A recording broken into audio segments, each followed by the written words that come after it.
Welcome to the public meeting of the Northern Beaches Local Planning Panel. My name's Marcia Downey and I'm the chair of today's meeting. We also have as expert members of the panel Glenys James and Michael Levy, and we have Frank Bush as our community representative. Local planning panels were created back in 2018 to enhance the expertise involved in determining certain development applications, and also to create some increased transparency around those determinations. Our operations are governed by statutory rules, and those rules have been approved by the Minister for Planning, and we're required to comply with those rules. And we also have a code of conduct which we are required to comply with. Panels have 4 members, so there's the chairperson and 2 expert members and a community member. And the experts can have different areas of expertise. Both of ours have planning expertise. And the chairperson also is required to have expertise in governance and public administration. I also have a background in planning law. So the meeting will be videoed and recorded, and that recording of the video will be placed on Council's website. Today we have 3 matters before the panel, and we will deal with them in the order in which they appear on the agenda. And we have a number of people to speak in relation to the first item on today's agenda. Just before we start, I'd like to, on behalf of the Council and on behalf of the panel, pay our respects to the traditional custodians of the various lands from which we're all meeting today, acknowledge their lands and acknowledge them as traditional custodians of the land, and pay our respects to their elders past and present. The panel's members have all signed declarations saying that they have no conflicts of interest in relation to today's agenda items, and they've also confirmed that verbally before the meetings. And I think that's all that I need to do before we start. Each of the speakers will have 3 minutes to address the panel, and there's no need to repeat your submissions. The panel has had the opportunity to consider each of the submissions. So I recommend that speakers really use the time to draw out the key points that you would like to bring to the panel's attention, and we may have questions for you. Following submissions, the panel will have the opportunity, as I said, to ask the questions, and then at the end of the public hearing, the panel will retire into a closed session and make our determination, and that determination will appear on Council's website within 24 to 48 hours. So the Council's now mowing the lawn outside of my room, so I'm going to invite the first speaker to address the panel, and then I'll go on to mute. So the first person that we have is John Laurie, and you're speaking in opposition to the development application for 88 Evans Street Freshwater. This is an alteration and addition to an existing building to construct a multi-purpose green and associated works at the Harvard Diggers Club. So, John, I invite you to address the panel. Thank you. Thank you for the opportunity to address the panel regarding this contentious development application. I want to express my gratitude to the panel members who took the time to visit the site and see firsthand the potential impact this proposal could have on us residents. My wife and I are firmly opposed to this DA. We live directly overlooking the green area. We purchased our apartment in 2018 just as construction was nearing completion. The north-facing ocean view and proximity to the natural grass lawn were key factors in our decision to buy. Having previously lived in the Northern Beaches suburbs as ratepayers for 25 years, we greatly value the green space and the tranquility it provides. After reviewing the development application assessment report, I addressed two main concerns: the proposal to replace the natural grass with synthetic material and the negative impact this change would have on the ambience of our area. First, removal of the natural grass and its replacement with synthetic material would be a significant step backward. The synthetic material proposed is made from fossil fuels converted into plastic. It reflects heat and noise rather than absorbing it, and when damaged, it contributes to plastic pollution. On hot days, the surface becomes almost unbearable to walk on, as many of you may have experienced on synthetic fields elsewhere. The material on hot days is unsuitable for activities like picnics or yoga, contrary to assertions in the report. Moreover, this proposal contradicts Mountie's own sustainability policies. Their 2024 annual report on page 87 clearly states, and I quote, "Hardboard diggers, no plastic," unquote. Yet they are pushing for this environmentally damaging change. The federal member, Ms. Stegel, has written to Council opposing the use of synthetic material in the DA. Second, as a retired chairman of an aged care retirement group on the North Shore of Sydney, and without debating semantics, I understand the importance of creating peaceful, harmonious living spaces. For our elderly residents, the natural grass lawn is a vital part of the ambience, providing a sense of calm and connection to nature. Replacing it with synthetic material would disrupt this atmosphere, which is especially important as many of us age into our 70s and beyond. The Council Assessment Report ignores this most significant issue. Lastly, I mentioned that in July 2023, residents unanimously voted their wish to maintain the natural grass lawn, yet their wishes were disregarded. Many elderly residents are reluctant to voice their concerns due to fear of intimidation by management, and I speak on their behalf today. I urge you to reconsider the assessment report's conclusions and to reject this DA. The natural grass lawn is not just a landscape feature, it is integral to resident wellbeing. I hope that after your visit and my remarks, you can see the value it brings to our community. Thank you, Chair. Thank you very much, Mr. Laurie. I'll be inviting representatives of the applicant to respond to that key question that you've asked about using synthetic grass rather than natural grass. So we have a number of representatives from the applicant, and after we've heard from the objectors, I'll be asking those applicants' representatives to respond to that issue. Panel members, did you have any questions for Mr. Laurie? No, Madam Chair. No questions. So thank you very much, Mr. Laurie. Now I'll invite Angus Guthrie to address the panel. Thank you, Marcia, for the opportunity to address the Council. I am a resident of Unit 57 at the village. I look out over the eastern end of the lawn where bowlers would congregate while bowling, barracking and awaiting their game. You can see that behind me, I hope, in my background.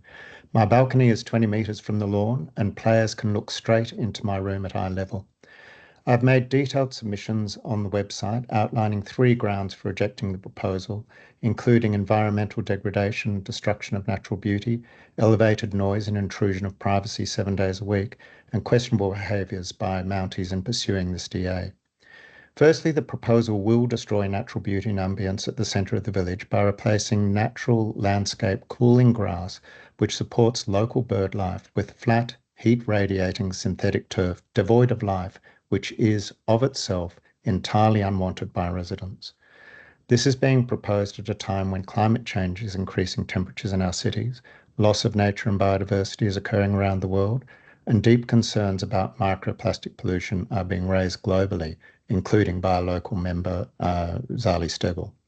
So instead of the health and well-being benefits of a natural environment and lawn at the centre of the village, we will get a hot, dead, plastic-shedding wasteland. Secondly, the DA is designed to attract people into the centre of the village and will be open from 8:30 in the morning until 5 at night, 7 days a week, with players having direct line of sight into my living room and kitchen.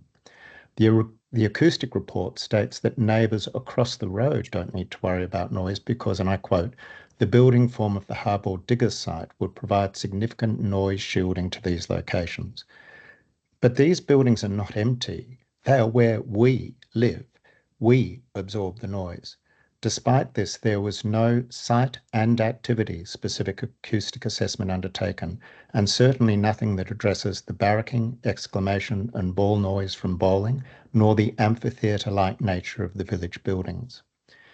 Thirdly, if Mounties wanted a bowling green at the centre of the village, it should have been built openly and transparently in the first place so that we could have made an informed choice when we all took up our leases.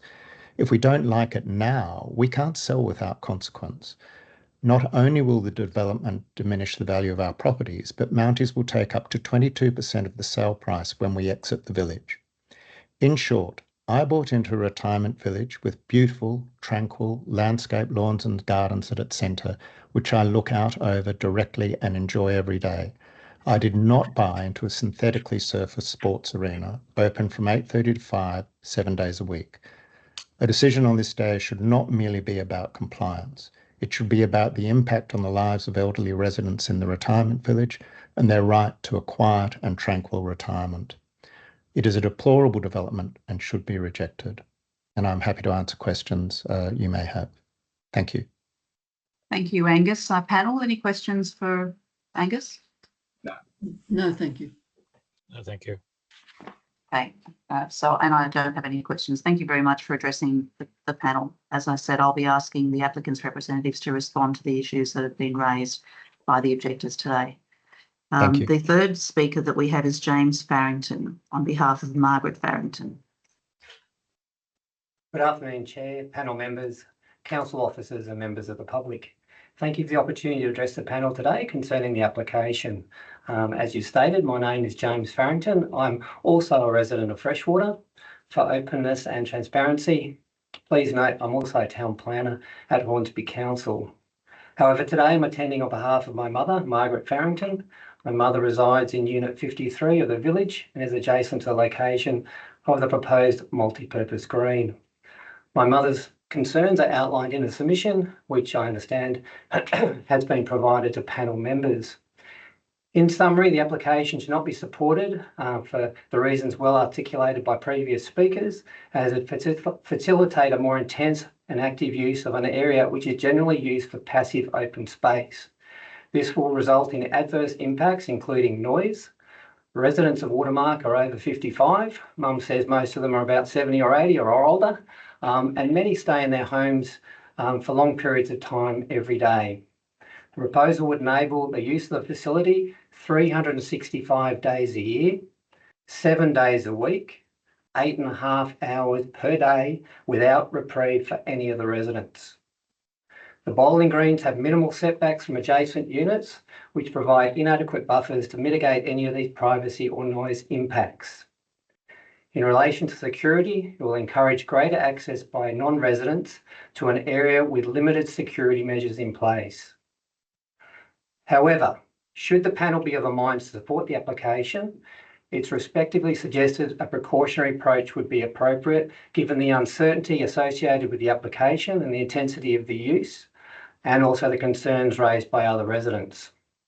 Such an approach, as the panel would be aware, it would open to the applicant to seek to amend the conditions for use should it be demonstrated there's minimal impacts once the facility is established.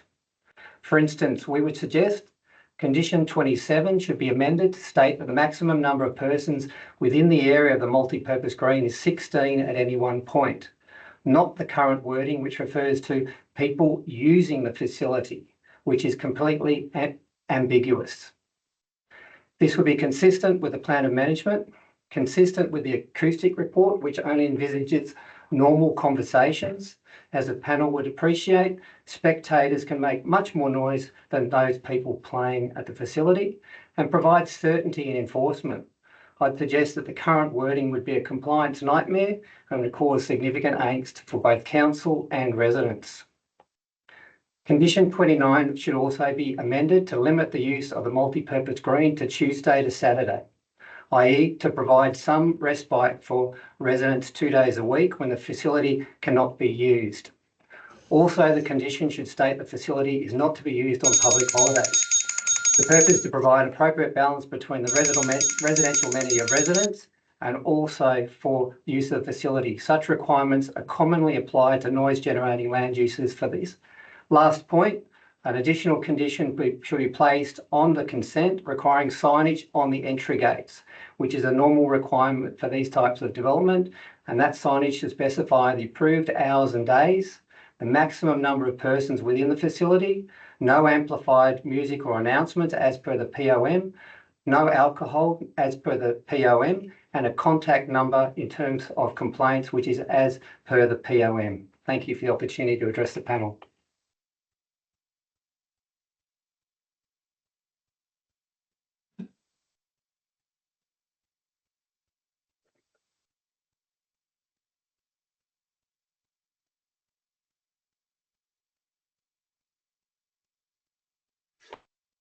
The chair has a You're on mute.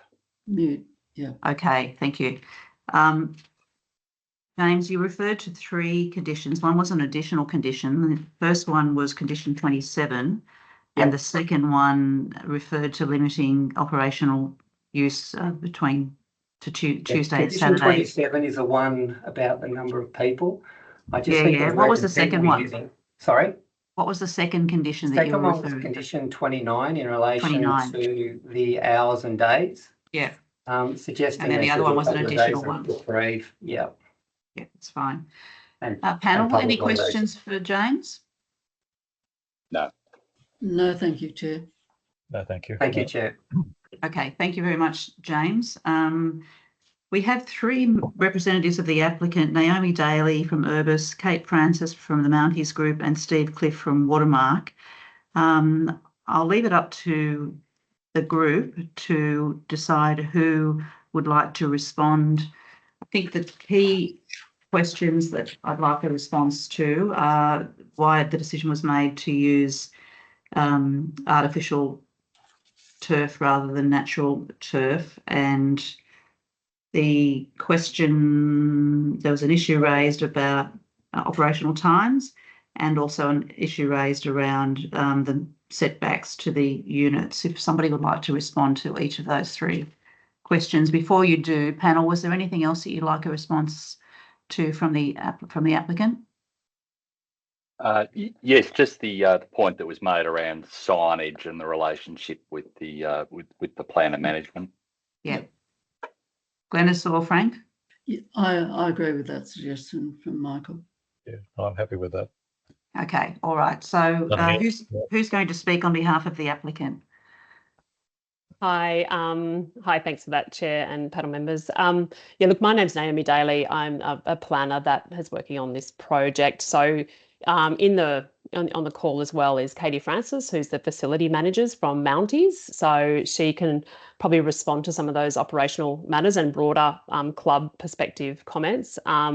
As well as we've got Stephen Crick on the phone on the line, who is, I guess, the village manager of Watermark as well. So from a village perspective, so we have both, I guess, parties which are on the call as well. So I might just, completely, good to hear some of the comments from the floor, to be honest. And we were aware that, and I'm sure the Watermark residents and even the panel, by reading the background, that this application has had some history to it. And I know Mounties specifically did do some early consultation on this proposal ahead of lodging to try and mitigate, to try and understand the reasons to do it.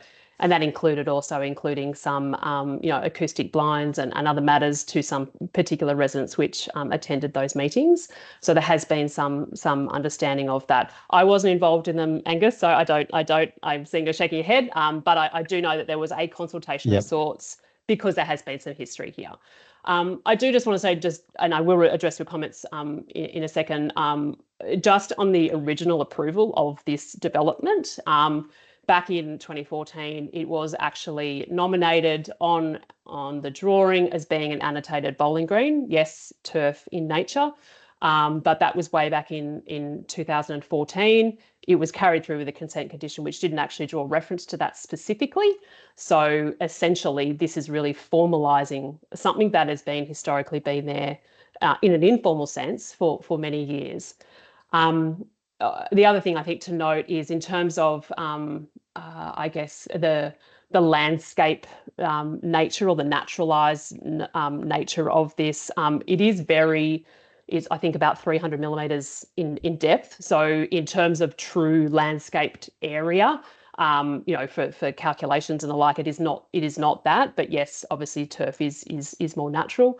I think synthetic multi-purpose, materials have come a long way in terms of mitigating some of those heat load. In terms of it's been looked at from a stormwater and a runoff and all of that perspective. Maybe Katie or might be able to talk about the material particularly that they've nominated for this. I can't say beyond. It is definitely a synthetic product. And that is for a maintenance, reason as well. You're not having, if there's proper, lawn bowls occurring on this, it is actually, has less maintenance as well. That is occurring. In terms of its positioning in that setback, as I've said, it's been on that drawing for many years in that exact position.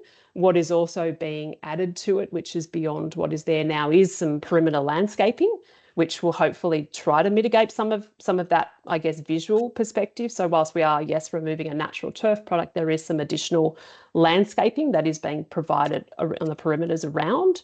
So that somewhat is a trade-off of that.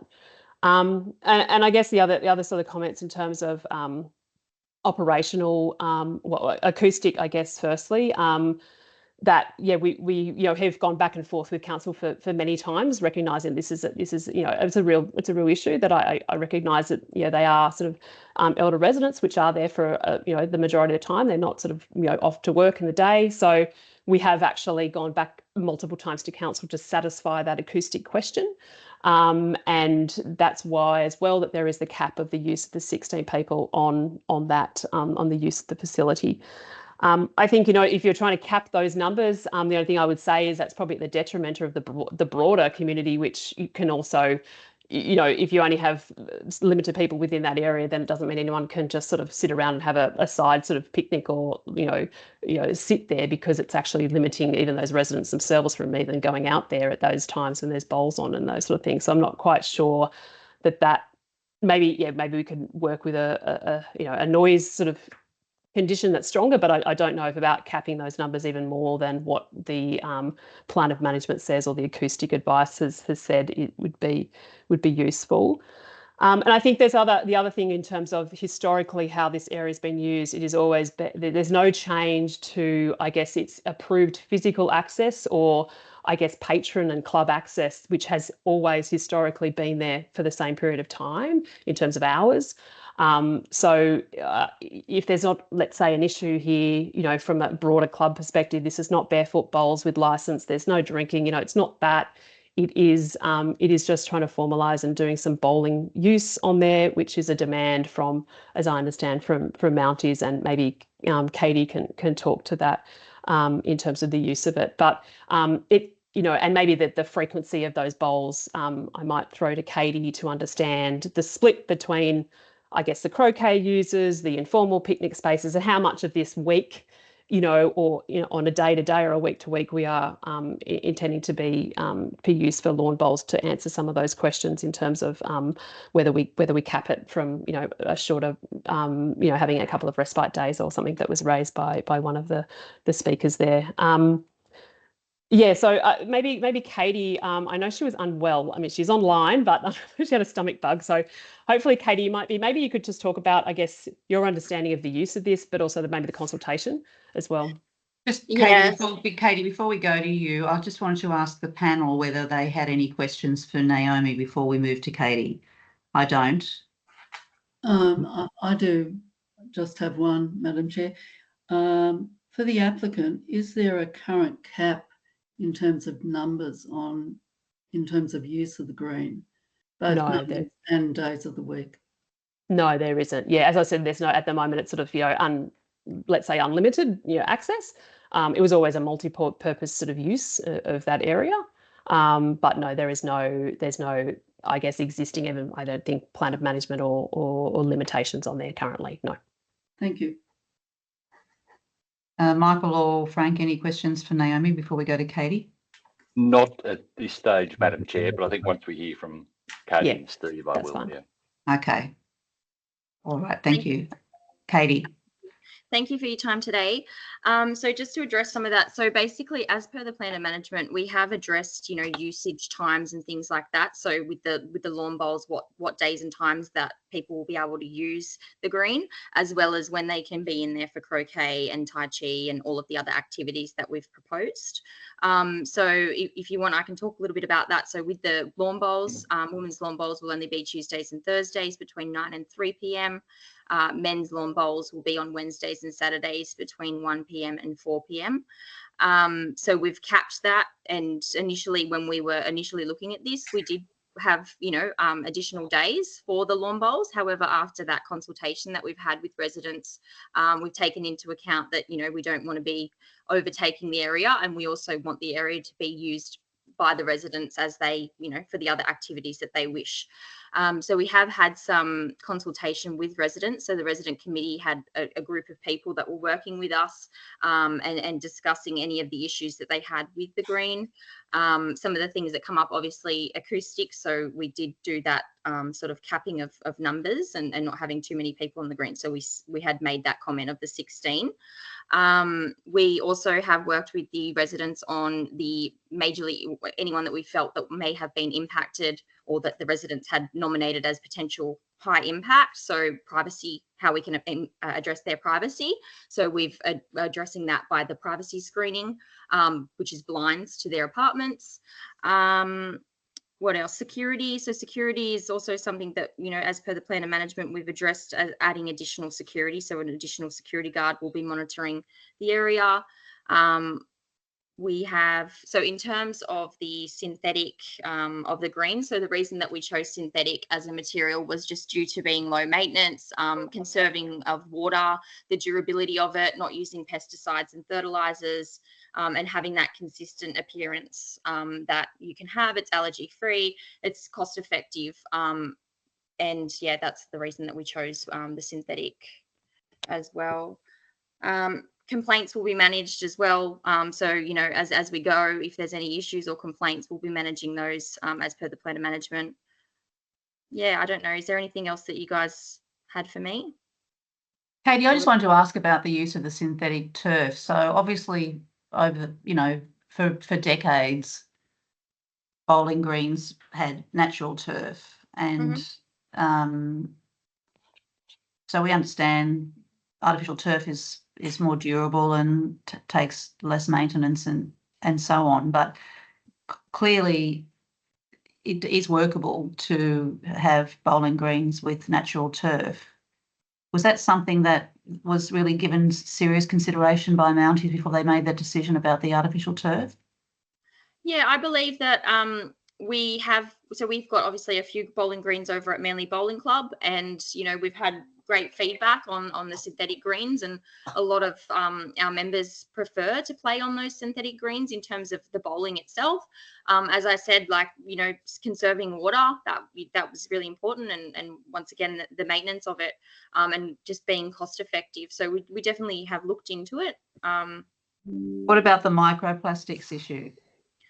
Yeah, so that one is the first I haven't really had that one raised to me previously. So I'm definitely willing to have a look into that and have a look into, I know that the synthetic that we're using at one of our other clubs on the Central Coast, it's, we've looked right into the environmental impacts, etc. So it's definitely something that we can have a look at in terms of how the plastics are creating an impact. Thanks, Katie. Questions for Katie from the panel? Michael? Yeah, if I may, Katie, you were talking about the way it's arranged, the men's and women's bowling. So you saying it's only organised or traditional bowling as opposed to barefoot bowls? Correct, that's right. So there'll be no barefoot bowls at all. We've restricted that per the plan of management, yes. Okay. And in terms of people who would be using the facility, how they become aware of some of the restrictions and the management requirements in terms of the use of the area, I think was raised by one of the submitters in terms of signage. How are you going to make people aware? Yeah, definitely. So we definitely will address the signage. We'll put some signage up, but we'll also have, communications to those bowlers that would be registering. They would obviously be members of our bowls or potentially residents, and so they would be aware of the management and how we manage the green and how the use of the green. Okay, that's the only question I've got for now, Thank Madam you. Chair. Thanks, Michael. Glenys, have you got any questions for Katie? Yes, just a question about the applicant's response to the suggestion that use of the green should be limited on 2 days of the week. So as in making it only available 5 days a week rather than 7? Yes. So then obviously that would impact the residents as well and not being able to utilise that space. I guess that would be my comment, that they would be restricting themselves from being able to be in the space of the green, for whatever it may be that they, if they're going down there to have a picnic or whatever they might be doing. So setting that aside though, would you have any objection to the suggested limitation? I think that's definitely something that we could consider. Thank you. Frank, did you have any questions for Katie? No, thank you. Just one additional question, if I may, Madam Chair. Yeah. Just in response to a comment from Naomi in terms of the privacy, is that right that the solution of the privacy and the overlooking, the solution is to provide blinds for residents to close it off so people can't see in, and I guess therefore blocking your outlook from your unit? Yeah. Well, just to clarify that, Frank, that was out. That is a process that has occurred outside this development application. So it happened pre-consultation with those affected residents, as I understand it. So, Katie, you might be able to take that one. But yeah, I guess it's not something that is sought as part of this approval. It is something that's been, but yes, that was the intention, that those that were the most affected, that was in that consultation, that they, be appeased by and had agreed to some sort of privacy measures. Yep. But would you see that as being a restriction on the residents in terms of not having an outlook and having to pull the blinds so people can't be looking into your living areas and the like? In strictly, it's not open. Yes, in raw terms, yes, it would be. But as I understand it, they've agreed to that, and I think it is. It would be within those windows of time. But I say it's not the only measure I think we're doing to appease privacy, though. There is, I guess, landscaping as well, and I guess a setback of in meters. I can have a look at how much it is. So. It was more where there was a sensitivity or perceived sensitivity of privacy. Okay. Sorry, that was all, Madam Chair. Yeah. Thank you. Anything else? Frank, did you have some questions? Just ask a further question about that. The privacy issue exists anyway, doesn't it? In the current circumstances, because anybody sitting on the green or walking around the green has the same visual access to the inside of the units already. Correct. Isn't that true? Yes, that's true. And how's the area currently used? Steve, I think it'd be best if you answer to this. Okay, thanks everybody. Thanks, Katie. Currently, the residents use that area up there for playing croquet. That croquet sessions can have more than 16 people currently, and they usually take place, I think it's 2 days a week. Angus, was there something you want to say about that? Yeah, if I could. The maximum people on the green, so using like-for-like comparison, is 8 during croquet, 2 groups of 4 people. So that is the right comparison. Residents absolutely limit that to twice a week. I think it's Monday morning and Friday afternoon, 1.5 to 2 hours per session. But those are the only organised activities. And the difference in having the bowling groups there is that you then have, let's say, up to 16 people organised in a group. And if you can see the view behind me, my balcony is 20 metres from the green. The end that they would congregate at is directly where that umbrella is. And so rather than just having people occasionally visiting and doing whatever, they may want to do, you have organised activities of reasonably large groups of people in specific areas, looking in specific directions. And again, while in the noise abatement there was reference to, quiet talking between individuals and the decibels associated with that, there was no reference to the barracking, exclamations, etc., that will inevitably come out of a game like bowls, where there's a group of people at one end and then the kitty is down the other end and people want to know how close they are. So that's 35 metres and people will be, yelling over that distance. And my balcony is only 20 metres away. And I was not offered any kind of noise abatement or privacy abatement during the consultation processes. Thanks, So Angus. thank you very much for the opportunity to clarify that. Okay, now was there anything else that the applicant wanted to say before we close this item? Yes, the panel chair, it's John Laurie here again. There is one matter that I don't think has been discussed in what I've been listening to, and that is the importance of the peaceful, harmonious living space for the elderly residents, and the natural grass lawn being a vital part of that ambience. I know from my experience, having been chairman of this aged care group, just how important natural grass and a harmonious, peaceful environment is, and it's just simply not going to be the same with the synthetic material. It will disrupt that atmosphere. You've only got to go to the playing fields that the council has to experience the difference between grass and that. So I really urge panel to take this point seriously aboard. It hasn't been addressed properly by Mounties, in my opinion. Thank you, Mr. Laurie. I'm going to close the item just now. Can I make one comment? Down here also say, yes, there is quiet enjoyment, and that is why the hours have some limitations on it, but it also is for physical, and the importance of physical and well-being of aged for doing some movement as well would be my other comment, just in response to that as well. Yeah. Thanks, Naomi. Can I just clarify?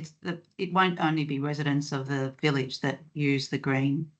It'll be members of the club. As is currently, yes. Yeah. Thank you. Okay, well, and it is booking and very set, Sure. set times. Yeah. Thank you.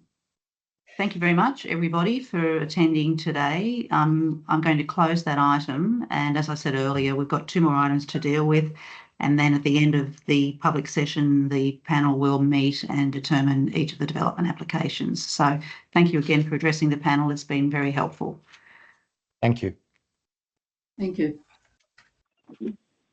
Okay, so that brings us to item 4.2, 18 Maxwell Parade, Frenchs Forest, a subdivision of 1 lot into 2, demolition works and construction of 2 dwelling houses. This one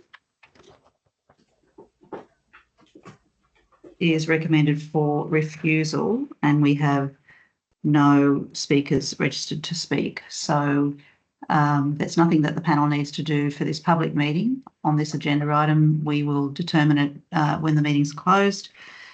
The last item on today's agenda is item 4.3, 37 Toronto Avenue, Cromer, subdivision of 1 lot into 2 and alterations to a dwelling house, including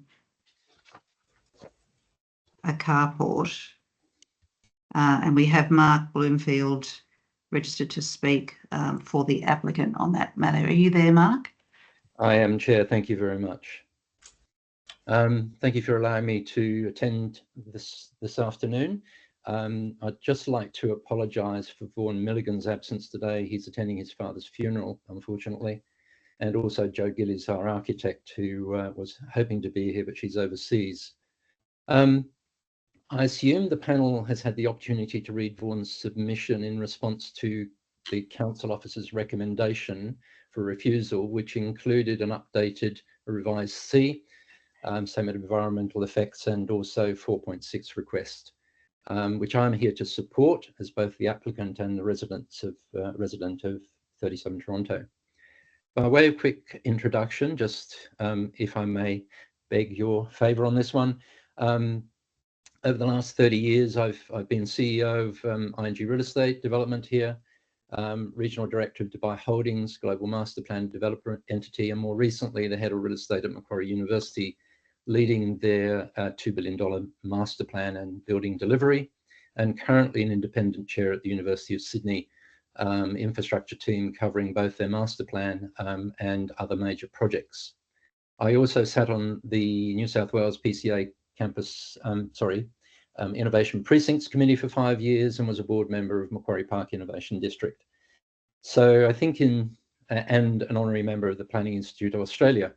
So I believe I've got both a good understanding of New South Wales planning more broadly and the role that local planning plays in the local community. I understand that planning controls exist to guide responsible development and wholeheartedly respect that. However, what we're proposing is not out of character. It is in fact a reflection of what already exists in the area. The very fabric of this neighbourhood includes numerous lots that are below the R2 zoning of 600 square metres requirement, as well as many properties with dual occupancy arrangements. This proposal simply brings an element of consistency, structure and fairness to a pattern of development that is already in place and, unlike was represented by the council officer, out of character, is not out of character to the neighbourhood. In fact, over 50% of the southern side of Toronto Avenue, which is where I'm currently based in the subject property, consists of lot sizes under the minimum lot size that have either been subdivided or a dual occupancy. And really the proposal is more than just a subdivision. It's an opportunity to provide housing for families who want to call this area home, just like so many other people, but a home that they can own. We're choosing to build a sustainable modular passive family home, not part of this proposal, but that's what we're proposing to do. A more relatable resident to the social streetscape that allows a family to actually own, live, grow and be part of the Northern Beaches community. We did, with our planners, look at other options. We could have chosen to build a granny flat, a much easier path that would only serve to encourage small granny flat rental properties. In fact, we also researched the option to develop the site under SEP 65, which would have been able to provide 3 to 4 residents rather than the 2 that we are currently proposing. We're not trying to set a precedent. I think that has already been established, and I think reference was made to a planning approval granted about 16 months ago on a property of similar size around the corner to us. So we're really asking you to consider this application as not as a mere request for subdivision, but as an opportunity to support a well-balanced, sustainable and family-friendly approach to urban growth in the Northern Beaches. Thank you, Mark. Panel, any questions for Mark? Just one, Madam Chair. So you mentioned the option of a granny flat, and is there potential for dual occupancy on your property, irrespective of subdivision? Obviously, the 2 next door neighbours have done exactly the same, but it is providing rental property rather than property sustainable and lower cost property ownership. That's all, Madam Chair. Okay. Thank you. Glenys, you've got a question. Yeah, sorry, I had another thought. Just a question: to the applicant, why the clause 4.6 wasn't initially submitted when the council required it, when it's an obvious breach of the development standard and required that? Could I, Glenys, could I just say that there was a 4.6 submitted at the time of the original application?